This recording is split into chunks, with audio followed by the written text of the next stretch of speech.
വർഷം 2012 ഒക്ടോബർ 9. സമയം വൈകുന്നേരം.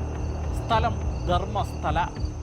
മഞ്ജുനാഥേശ്വര കോളേജ് വിദ്യാർത്ഥിനിയായിരുന്ന സൗജന്യ കോളേജ് വിട്ട് കൂട്ടുകാരികൾക്കൊപ്പം കളിതമാശകൾ പറഞ്ഞും ചിരിച്ചും നടന്നു വരികയായിരുന്നു.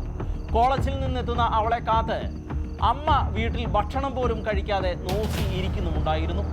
അന്നേ ദിവസത്തിന് മറ്റൊരു പ്രത്യേകത കൂടി ഉണ്ടായിരുന്നു. അന്ന് മഞ്ജുനാഥേശ്വര ക്ഷേത്രത്തിൽ ഉത്സവമായിരുന്നു.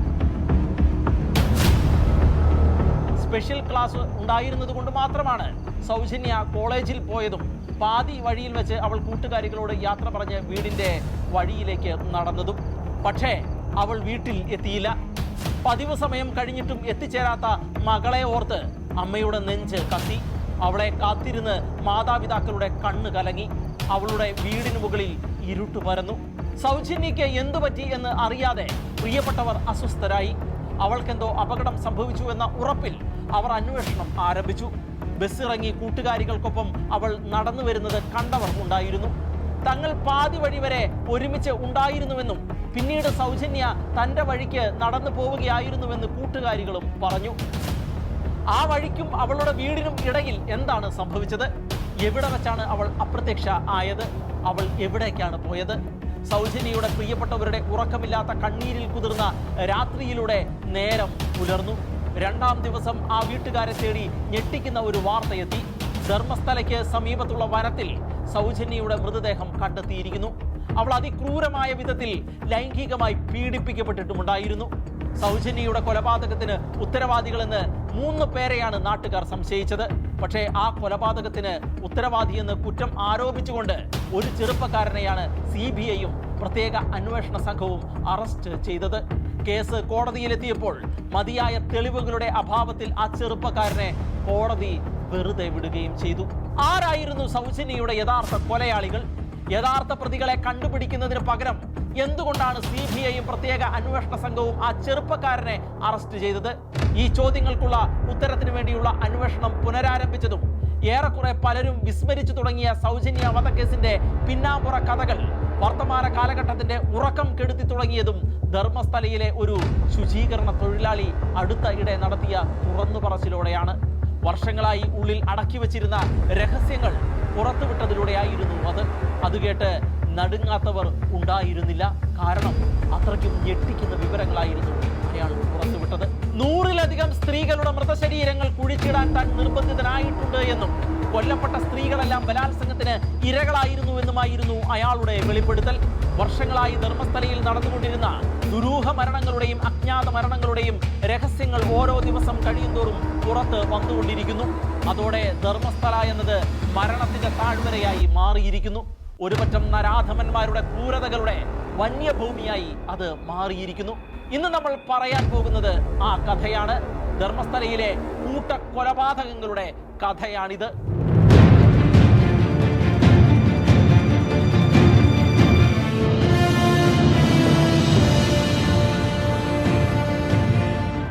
ആയിരത്തി 1995 മുതലുള്ള 20 വർഷ കാലയളവിൽ ധർമ്മസ്ഥലയിൽ നടന്ന കൂട്ടക്കൊലപാതകങ്ങളുടെ ആരും പറയാത്ത, അറിഞ്ഞിട്ടില്ലാത്ത കഥകളാണ് ഇന്ന് നമ്മൾ പറയാൻ പോകുന്നത്. കർണാടകയിലെ ദക്ഷിണ കന്നഡ ജില്ലയിൽ ബെൽത്തങ്ങാടി താലൂക്കിൽ നേത്രാവതി നദിക്ക് സമീപമായുള്ള ഒരു ക്ഷേത്ര നഗരമാണ് ധർമ്മസ്ഥല. ധർമ്മസ്ഥലയിൽ ഒരു ക്ഷേത്രമുണ്ട്. 8-ാം നൂറ്റാണ്ട് മുതൽക്കുള്ള പഴക്കമുള്ള ശ്രീ മഞ്ജുനാഥ ക്ഷേത്രം. പ്രസിദ്ധമായ ഒരു തീർത്ഥാടന കേന്ദ്രമാണ് ഇത്. മലയാളികൾ ഉൾപ്പെടെ ഇന്ത്യയുടെ വിവിധ ഭാഗങ്ങളിൽ നിന്ന് ദിവസം തോറും 1000-ഓളം പേർ വന്നുകൊണ്ടിരിക്കുന്ന ക്ഷേത്രമാണിത്. 5000-ഓളം ആളുകൾക്ക് ഒരേ സമയം ഭക്ഷണം നൽകുവാൻ കഴിയുന്ന വിധത്തിലുള്ള ശാല ഇവിടെയുണ്ട് എന്ന് പറയുമ്പോൾ തന്നെ ഈ ക്ഷേത്രത്തെക്കുറിച്ചും സൗകര്യങ്ങളെക്കുറിച്ചും ഏകദേശം ഒരു ധാരണ നമുക്ക് ലഭിക്കും. ഉത്സവകാലങ്ങളിൽ 1 ലക്ഷത്തോളം പേർ ഇവിടെ വരാറുണ്ട്. ഇങ്ങനെ ഈശ്വര വിശ്വാസവുമായി ബന്ധപ്പെട്ട ധർമ്മം സ്ഥിതി ചെയ്യുന്ന സ്ഥലം എന്നു പേരുള്ള ധർമ്മസ്ഥലത്താണ് മനുഷ്യ മനസാക്ഷിയെ മുഴുവൻ നടുക്കുന്ന ഈ കൊലപാതക പരമ്പര നടന്നിരിക്കുന്നത് എന്നതാണ് അത്യന്തം വിരോധാഭാസമായിട്ടുള്ളത്. ധർമ്മസ്ഥലയെക്കുറിച്ച് അവിടെ പോയവർ രേഖപ്പെടുത്തിയ ചില കാര്യങ്ങൾ കൂടി പറയേണ്ടതുണ്ട്. ഏതാനും വർഷങ്ങൾക്ക് മുൻപ് വരെ ധർമ്മസ്ഥലയിൽ കാര്യക്ഷമമായി പ്രവർത്തിക്കുന്ന ഒരു പോലീസ് സേന ഉണ്ടായിരുന്നില്ല. 500-ഓളം ഏക്കർ വിസ്തൃതിയിൽ വനമേഖലയിലാണ് ക്ഷേത്രവും അനുബന്ധ സ്ഥാപനങ്ങളും പ്രവർത്തിക്കുന്നത്. അതുകൊണ്ട് തന്നെ അവിടെ നടക്കുന്ന പല കാര്യങ്ങളും പുറം ലോകം അറിയാറില്ല. ആയിരക്കണക്കിന് വിശ്വാസികളാണ് ദിവസവും ഇവിടെ എത്തിച്ചേരുന്നത്. അക്കൂട്ടത്തിൽ ഒന്നോ രണ്ടോ പേർ മിസ്സായാൽ അവരുടെ ബന്ധുക്കളല്ലാതെ മറ്റാരും തിരിച്ചറിയുക പോലുമില്ല. അപരിചിതരായ പെൺകുട്ടികൾ ഓട്ടോയിൽ കയറി സഞ്ചരിക്കുമ്പോൾ അവരെ തട്ടിക്കൊണ്ടുപോയി ചിലർക്ക് കൈമാറുന്ന ഓട്ടോ സംഘങ്ങളും ഇവിടെ സജീവമാണ് എന്ന് പറയപ്പെടുന്നു. 1995 മുതൽ 2014 വരെയുള്ള കാലയളവിൽ 100-ലധികം സ്ത്രീകളുടെ മൃതശരീരങ്ങൾ താൻ മറവ് ചെയ്തിട്ടുണ്ട് എന്ന ശുചീകരണ തൊഴിലാളിയുടെ വെളിപ്പെടുത്തലാണ് സൗജന്യയുടേത് ഉൾപ്പെടെയുള്ള അനേകം കൊലപാതകങ്ങൾക്ക് പിന്നിലെ രഹസ്യങ്ങളെ മറനീക്കി പുറത്തു കൊണ്ടുവന്നിരിക്കുന്നത്. ഭൂരിപക്ഷവും യുവതികളും പ്രായപൂർത്തി ആകാത്തവരുമായ പെൺകുട്ടികളുമായിരുന്നുവെന്നാണ് അയാൾ വെളിപ്പെടുത്തിയത്. പല മൃതദേഹങ്ങൾക്കും അടിവസ്ത്രങ്ങൾ ഇല്ലായിരുന്നതും സ്വകാര്യ ഭാഗങ്ങളിൽ ആഴത്തിലുള്ള മുറിവുകൾ കണ്ടതുമാണ് അവരെയെല്ലാം ലൈംഗികമായി പീഡിപ്പിക്കപ്പെട്ടതിന് ശേഷമാണ് കൊല്ലപ്പെട്ടത് എന്ന നിഗമനത്തിൽ എത്താൻ കാരണമായത് എന്നും അയാൾ കോടതിയിൽ നൽകിയ സത്യവാങ്മൂലത്തിൽ പറയുന്നുണ്ട്. 1995 മുതൽ 2014 വരെ ധർമ്മസ്ഥല പ്രദേശത്ത് അസ്വാഭാവികമായ രീതിയിൽ മരണമടഞ്ഞവരുടെ എണ്ണം 600 അതിൽ 400 പേർ സ്ത്രീകൾ ആയിരുന്നു. അതിൽ 100 പേരുടെ മൃതദേഹങ്ങളാണ് താൻ മറവ് ചെയ്തത് എന്നാണ് ശുചീകരണ തൊഴിലാളിയുടെ അവകാശവാദം. ഈ സ്ത്രീകൾ ധർമ്മസ്ഥല നിവാസികൾ മാത്രം ആയിരുന്നില്ല. തീർത്ഥാടനത്തിനായി എത്തിയിരുന്ന അന്യദേശങ്ങളിൽ നിന്നുള്ള സ്ത്രീകൾ, തീർത്ഥാടന ആലയത്തിന്റെ സമീപ പ്രദേശങ്ങളിലെ ലോഡ്ജുകളിൽ മുറിയെടുത്തവർ, ഓട്ടോയിൽ യാത്ര ചെയ്തവർ, സ്കൂൾ കോളേജ് വിദ്യാർത്ഥിനികൾ എന്നിവരെല്ലാം ഉൾപ്പെടുന്നതാണ് ഈ കണക്കുകൾ. മൃതദേഹങ്ങളെല്ലാം വനപ്രദേശങ്ങളിൽ നിന്നും നേത്രാവതി നദിയുടെ തീരത്ത് നിന്നുമാണ് കണ്ടെടുക്കപ്പെട്ടത്. ആ മരണങ്ങളെല്ലാം അസ്വാഭാവികമെന്ന് വിധി എഴുതി പോലീസ് കേസ് ക്ലോസ് ചെയ്യുകയായിരുന്നു. കണ്ടെടുക്കപ്പെടാത്തതും രേഖപ്പെടുത്താത്തതുമായ മൃതദേഹങ്ങളാണ് വർഷങ്ങളോളം മണ്ണിൽ മറഞ്ഞുകിടന്നതിന് ശേഷം ഇപ്പോൾ വർത്തമാനകാലത്തിന്റെ സ്വസ്ഥത നഷ്ടപ്പെടുത്തിക്കൊണ്ട് ശുചീകരണ തൊഴിലാളിയുടെ വെളിപ്പെടുത്തലോടെ ഉയർന്ന് വന്നിരിക്കുന്നത്. ഇതൊരു കാവ്യനീതിയായി തന്നെ പരിഗണിക്കേണ്ടതാണ്. നിശബ്ദമാക്കപ്പെട്ടാലും കുഴിച്ചു മൂടപ്പെട്ടാലും സത്യത്തിന് ഉയർത്തെഴുന്നേൽക്കാതെ ഇരിക്കാൻ ആകില്ല എന്നതിന് ചിലപ്പോൾ വർഷങ്ങൾ പലത് എടുത്താലും അത് ഒരു കാലത്ത് ഉയർത്തെഴുന്നേൽക്കും എന്നുള്ളതിന്റെ ഏറ്റവും വ്യക്തമായി തെളിവായി മാറുകയാണ് ഈ വെളിപ്പെടുത്തലുകൾ. ക്ഷേത്രത്തിലെ സൂപ്പർവൈസറുടെ ഭീഷണിയെ തുടർന്നാണ് താൻ മൃതദേഹങ്ങൾ മറവ് ചെയ്യാൻ തയ്യാറായത് എന്നാണ് ശുചീകരണ തൊഴിലാളിയുടെ വാക്കുകൾ. ഒടുവിൽ തന്റെ കുടുംബത്തിലെ തന്നെ ഒരു പെൺകുട്ടിയുടെ മാനം നഷ്ടപ്പെടുന്നതിനും അയാൾക്ക് സാക്ഷിയാകേണ്ടി വന്നു. തന്റെയും പ്രിയപ്പെട്ടവരുടെയും ജീവനും മാനാഭിമാനങ്ങളും സംരക്ഷിക്കുന്നതിനായി ഒരു നാൾ അയാൾക്കും കുടുംബത്തിനും ധർമ്മസ്ഥലയിൽ നിന്ന് പലായനം ചെയ്യേണ്ടതായി വന്നു. 2014 ആയിരുന്നു അയാളുടെ പലായനം. അന്നുവരെ ധർമ്മസ്ഥലയിൽ ഉണ്ടായിരുന്ന അയാളെ പിന്നീട് ആരും കണ്ടതുമില്ല. എവിടെയാണ് അയാൾ കഴിഞ്ഞ ഈ വർഷങ്ങൾ അത്രയും കഴിഞ്ഞത് എന്ന ചോദ്യത്തിനും ഉത്തരമില്ല. പക്ഷേ ഉമിത്തി എന്ന പോലെ അയാളുടെ ഉള്ളം നീറി കത്തുന്നുണ്ടായിരുന്നു. ആ ചൂട് സഹിക്കാനാകാതെ വന്നപ്പോഴായിരുന്നു സ്വന്തം മനസാക്ഷിയുടെ സ്വരമനുസരിച്ചുള്ള അയാളുടെ വെളിപ്പെടുത്തലുകൾ ഉണ്ടായത്. ഇത്രയും നീണ്ട വർഷം മുഴുവൻ കുറ്റബോധത്തിൽ മുഴുകിയിരുന്ന അയാളുടെ ജീവിതം പിടിച്ചു നിൽക്കാൻ കരുത്തില്ലാത്ത വിധം കുറ്റബോധം ജീവിതത്തെ വരിഞ്ഞു മുറുക്കിയപ്പോൾ ഏത് ശിക്ഷയും ഏറ്റുവാങ്ങാൻ തയ്യാറായിട്ടാണ് അയാൾ നടുക്കുന്ന ഈ വെളിപ്പെടുത്തലുകൾ നടത്തിയത്. ഇരകൾക്ക് നീതി ലഭിക്കണം, കുറ്റവാളികൾ ശിക്ഷിക്കപ്പെടണം അയാൾ പറയുന്നു. മൃതദേഹങ്ങൾ കത്തിച്ചതിന് ശേഷം കുഴിച്ചു മൂടുകയാണ് ചെയ്തത് അത്രേ. മൃതദേഹങ്ങൾ കുഴിച്ചു മൂടിയതിന്റെ ഫോട്ടോകളും അസ്ഥികഷ്ണങ്ങളും അയാൾ കാണിക്കുകയും ചെയ്തു. ശുചീകരണ തൊഴിലാളിയുടെ പേരോ മറ്റു വിവരങ്ങളോ പോലീസ് വെളിപ്പെടുത്തിയിട്ടില്ല. അയാളും കുടുംബവും പോലീസ് സംരക്ഷണയിലാണ് കഴിഞ്ഞുകൂടുന്നത്. പ്രമാദമായ വെളിപ്പെടുത്തലിനെ തുടർന്ന് ദക്ഷിണ കർണാടക SP KA അരുണിന്റെ നേതൃത്വത്തിൽ അന്വേഷണം ആരംഭിക്കുകയായിരുന്നു. കുഴിച്ചിട്ടതെന്ന് അയാൾ ആരോപിച്ച സ്ഥലത്ത് നിന്ന് തലയോട്ടികളും മറ്റും കണ്ടെടുക്കപ്പെട്ടിട്ടുമുണ്ട്. വരും ദിവസങ്ങളിൽ കൂടുതലും കൃത്യമായ രീതിയിലും അന്വേഷണം നടക്കുകയാണെങ്കിൽ ലോകത്തെ തന്നെ ഞെട്ടിക്കുന്ന ഒരു കൊലപാതക പരമ്പരയുടെ രഹസ്യങ്ങളായിരിക്കും അനാവരണം ചെയ്യപ്പെടാൻ പോകുന്നത്. നമുക്ക് വീണ്ടും സൗജന്യയുടെ കേസിലേക്ക് തിരികെ വരാം. സൗജന്യയെ കാണാതായ ദിവസം തന്നെ വീട്ടുകാർ പരാതിയുമായി ധർമ്മസ്ഥലം പോലീസ് സ്റ്റേഷനിൽ എത്തിയിരുന്നു. പക്ഷേ പോലീസുകാർ അവരുടെ പരാതി സ്വീകരിക്കാൻ തയ്യാറായില്ല. അടുത്ത ദിവസം വരാൻ പറഞ്ഞ് പോലീസുകാർ വീട്ടുകാരെ പറഞ്ഞയച്ചു. പിറ്റേന്ന് രാവിലെ വീണ്ടും ആ മാതാപിതാക്കളും നാട്ടുകാരും പോലീസ് സ്റ്റേഷനിൽ എത്തി. അവരുടെ നിർബന്ധം സഹിക്കവയ്യാതെ പോലീസുകാർക്ക് ഒടുവിൽ FIR തയ്യാറാക്കേണ്ടതായി വന്നു. അപ്പോഴേക്കും അവളുടെ മൃതദേഹം കണ്ടെത്തി എന്ന വാർത്തയും എത്തുകയുണ്ടായി. കഴിഞ്ഞ ദിവസം നാട്ടുകാർ മുഴുവൻ ചേർന്ന് അന്വേഷിച്ചു പോയ അതേ സ്ഥലത്തായിരുന്നു സൗജന്യയുടെ മൃതദേഹം കണ്ടെത്തിയത്.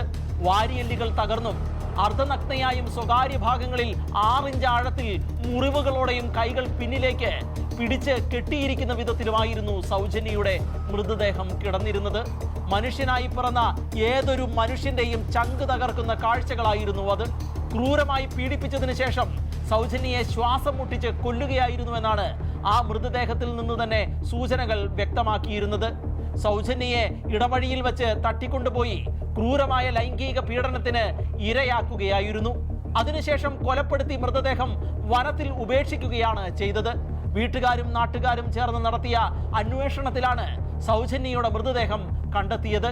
സാഹചര്യ തെളിവുകളും സംശയങ്ങളും 3 പേർക്ക് എതിരെ ആയിരുന്നു നീണ്ടു ചെന്നത്. മാലിക് ജയൻ, ഉദയ് ജയൻ, ധീരജ് കെല്ല എന്നിവരായിരുന്നു ആ 3 മനുഷ്യർ. ധർമ്മസ്ഥലയിലെ ക്ഷേത്രത്തിലെ ട്രസ്റ്റിമാരായിരുന്നു അവർ. സൗജന്യയെ കാണാതായ ദിവസം അവളുടെ മൃതദേഹം കണ്ടെത്തിയ സ്ഥലത്ത് സംശയാസ്പദമായി നാട്ടുകാർ ഈ 3 പേരെയും കണ്ടെത്തിയിരുന്നു. മാത്രവുമല്ല, രാത്രിയും പകലും അരിച്ചു പെറുക്കി നോക്കിയിട്ടും അന്നൊന്നും കണ്ടെത്താതെ പോയ സൗജന്യയുടെ മൃതദേഹം ആ സ്ഥലത്ത് തന്നെ കണ്ടെത്തിയതിന് പിന്നിലും ദുരൂഹതയുണ്ട് എന്നായിരുന്നു നാട്ടുകാരുടെ ആരോപണം. നാട്ടുകാർ ഇവരെക്കുറിച്ച് വ്യക്തമായ സൂചന പോലീസിന് കൈമാറുകയും ചെയ്തു. പക്ഷേ ബസ്സിറങ്ങി കൂട്ടുകാരികളോട് യാത്ര പറഞ്ഞ് സ്വന്തം വീട്ടിലേക്കുള്ള 20 മിനിറ്റ് മാത്രം സമയത്തെ യാത്രക്കിടയിൽ സൗജന്യയ്ക്ക് എന്താണ് സംഭവിച്ചത്? ആരാണ് അവളോട് ഈ ദ്രോഹം ചെയ്തത്? നാട്ടുകാരുടെ രോഷം അണപൊട്ടി ഒഴുകി. അവർ ഒന്നടങ്കം പോലീസ് സ്റ്റേഷനിലേക്ക് മാർച്ച് നടത്തി. ജനക്കൂട്ടത്തെ ശാന്തരാക്കാൻ ഒരു പ്രതിയെ കണ്ടെത്തേണ്ടത് പോലീസിന്റെ ആവശ്യമായിരുന്നു. സമർത്ഥമായ അവരുടെ വലവിരിക്കലിൽ ചെന്നു വീണത് സന്തോഷ് റാവു എന്ന മാനസിക രോഗിയായ ചെറുപ്പക്കാരനായിരുന്നു. മേൽപ്പറഞ്ഞ ഈ 3 പേരാണ് സന്തോഷ് റാവുവിനെ പോലീസിന് പിടിച്ചുകൊടുത്തത് എന്നതാണ് അതിന് പിന്നിലെ ക്രൂരമായ മറ്റൊരു തമാശ. ഉത്സവത്തിൽ പങ്കെടുക്കാൻ അയൽ ഗ്രാമത്തിൽ നിന്നും വന്ന സന്തോഷ് ഒറ്റയ്ക്ക് ഇരിക്കുന്നത് കണ്ട ഈ 3 പേരും അയാളുടെ അടുത്ത് ചെല്ലുകയും മർദ്ദിച്ചവശനാക്കി പോലീസ് സ്റ്റേഷനിൽ കൊണ്ടുചെന്ന് കൊടുക്കുകയുമായിരുന്നു ചെയ്തത്.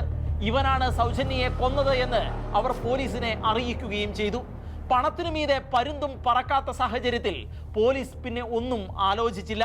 തങ്ങളെ വിലക്കെടുക്കാൻ കഴിവുള്ളവർ പറയുന്നത് അപ്പടി അനുസരിച്ച് വിനീത വിധേയ ദാസന്മാരായി കടമ നിറവേറ്റി. സൗജന്യ വധക്കേസിൽ പ്രതി അറസ്റ്റിൽ എന്ന് പറഞ്ഞ് അവർ സന്തോഷ് റാവുവിനെ മാധ്യമങ്ങൾക്ക് മുന്നിൽ അവതരിപ്പിക്കുകയും ചെയ്തു. നാട്ടുകാരും വീട്ടുകാരും പറഞ്ഞവരെ പോലീസ് സംശയിക്കുകയോ പേരിന് പോലും ചോദ്യം ചെയ്യുകയോ ചെയ്തില്ല എന്നതാണ് വാസ്തവം.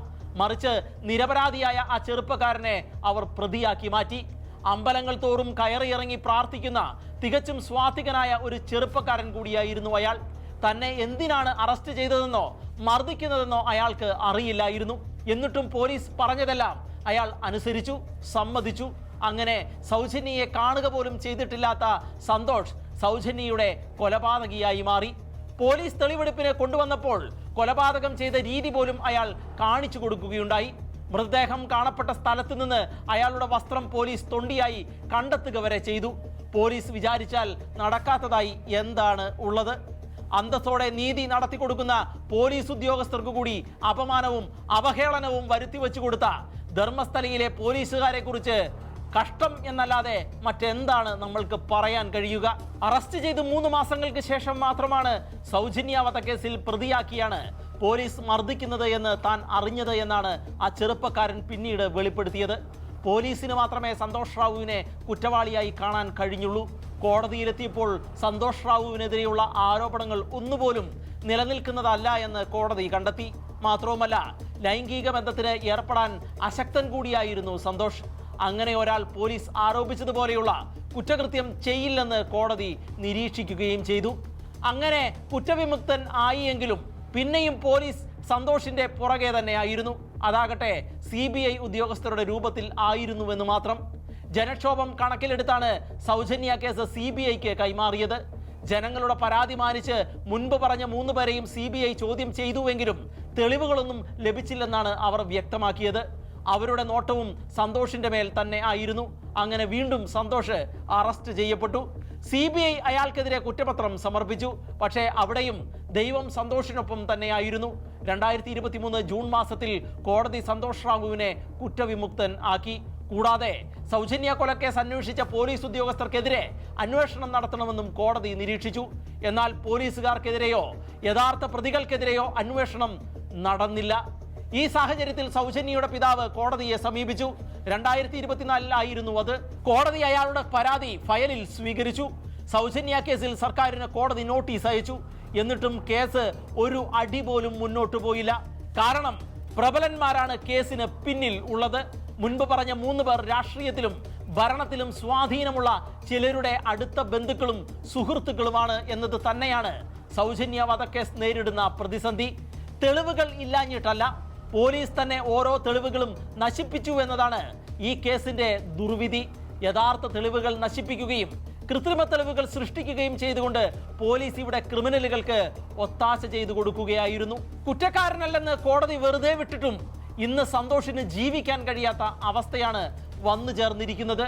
സമൂഹത്തിന് മുന്നിൽ അയാൾ കുറ്റവാളിയാണ്. അയാളെ വിവാഹം കഴിക്കാൻ ഒരു യുവതിയും തയ്യാറാകുന്നില്ല. വീട്ടുകാർക്ക് അപമാനം കൊണ്ട് പുറത്തിറങ്ങാൻ കഴിയുന്നില്ല. സൗജന്യയെ കൊന്നത് ആരാണ്? ഇന്നും ആ ചോദ്യത്തിന് ഉത്തരം കിട്ടിയിട്ടില്ല. ആ ചോദ്യങ്ങൾ വീണ്ടും പൂർവാധികം ശക്തിയോടെ ഉയർന്നു വരുന്നതിന് കാരണമായി തീർന്നിരിക്കുകയാണ് ശുചീകരണ തൊഴിലാളിയുടെ ഈ വെളിപ്പെടുത്തൽ. സൗജന്യ വധക്കേസിൽ യഥാർത്ഥ കുറ്റവാളിയെ അറസ്റ്റ് ചെയ്യണമെന്നാവശ്യപ്പെട്ട് വീട്ടുകാരും സമരസമിതിയും പ്രക്ഷോഭവുമായി രംഗത്തെത്തിയ അവസരത്തിൽ തന്നെയാണ് ശുചീകരണ തൊഴിലാളിയുടെ വെളിപ്പെടുത്തൽ എന്നത് യാദൃച്ഛികമോ ദൈവനിശ്ചയമോ അറിയില്ല.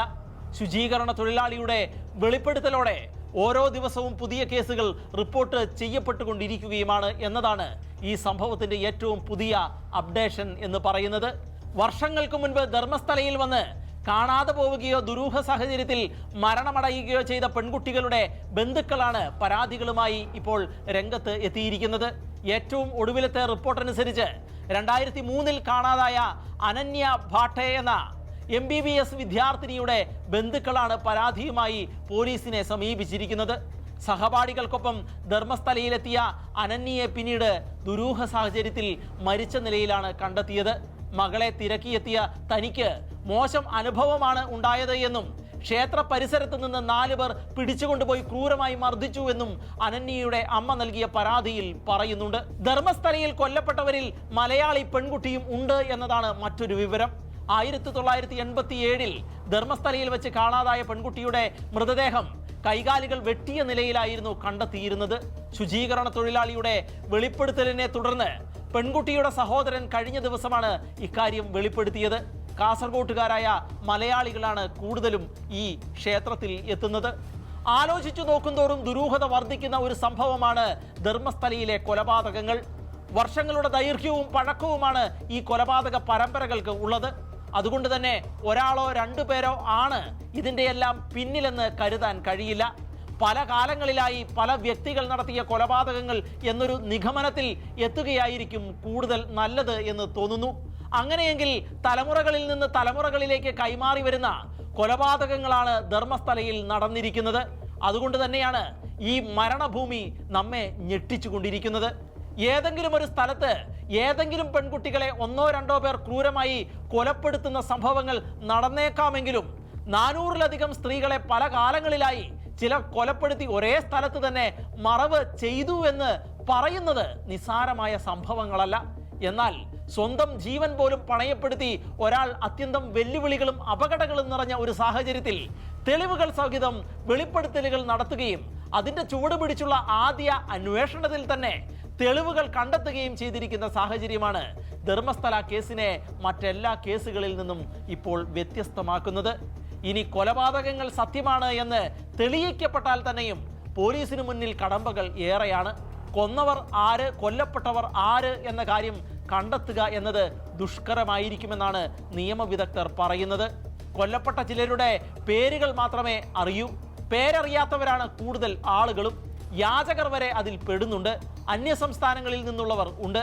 വർഷങ്ങളുടെ പഴക്കം ചെന്ന കേസുകളാണ് ഏറെയും. മൊഴികളെടുക്കാൻ സന്നദ്ധരായവരുടെ അഭാവം ഈ കേസുകളിൽ പലതിലും നല്ലതുപോലെയുണ്ട്. അതുകൊണ്ട് തന്നെ കൊല്ലപ്പെട്ടവർ ആരൊക്കെയാണ് എന്ന് കണ്ടെത്തുക അത്ര എളുപ്പമുള്ള കാര്യമല്ല. അതുപോലെ തന്നെ ധർമ്മസ്ഥലയിൽ നടന്ന കൊലപാതകങ്ങളിൽ ഏറ്റവും പഴക്കമുള്ളത് 1979 നടന്ന കൊലപാതകമാണ് എന്നാണ് ചിലർ പറയുന്നത്. കൊലപാതകം നടത്തിയ ആൾക്ക് അന്ന് 30 വയസ്സ് പ്രായമുണ്ടെങ്കിൽ പോലും ഇന്ന് ജീവിച്ചിരിക്കാൻ സാധ്യത കുറവാണ്. അല്ലെങ്കിൽ അവർ രോഗികൾ ആയിട്ടുണ്ടാകും. ഇങ്ങനെ ധർമ്മസ്ഥലയിലെ പോലീസ് അന്വേഷണം പലതരം വെല്ലുവിളികളും പ്രതിസന്ധികളും നേരിടുന്നുണ്ട്.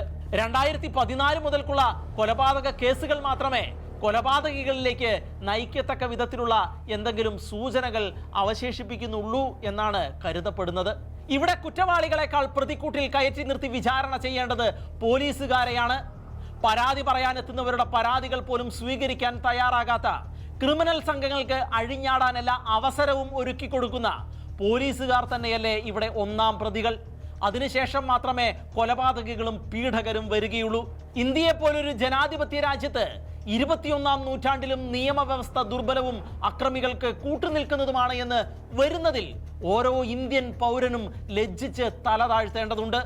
സത്യം പുറത്തു കൊണ്ടുവരാൻ ശ്രമിക്കുകയും കുറ്റവാളികൾക്ക് അർഹിക്കുന്ന ശിക്ഷ നടത്തിക്കൊടുക്കാൻ ശ്രമിക്കുകയും ചെയ്യേണ്ടവരാണ് മാധ്യമ പ്രവർത്തകർ.